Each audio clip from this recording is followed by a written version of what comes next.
আকাশ হঠাৎ কালো হয়ে গেল। গাছের পাতা কাঁপছে, বিদ্যুৎ চমকাচ্ছে।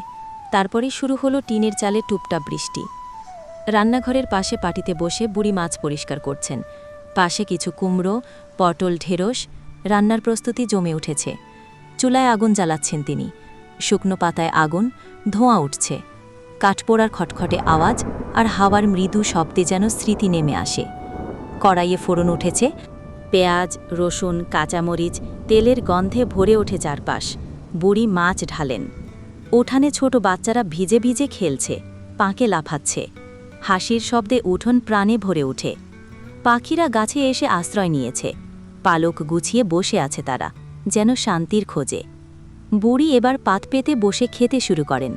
গরম ভাত আর মাছ ঝোল, মুখে এক টুকরো শান্ত হাসি। সন্ধ্যা নামে বুড়ি লণ্ঠন জ্বালান। পেছনে পুকুর, চারপাশে ঝিঝি আর ব্যাঙের ডাক। বন্ধুরা, এরকম নিত্য নতুন গল্প পেতে চ্যানেলটিকে সাবস্ক্রাইব করে পাশে থাকা বেল আইকনটি অন করে দাও।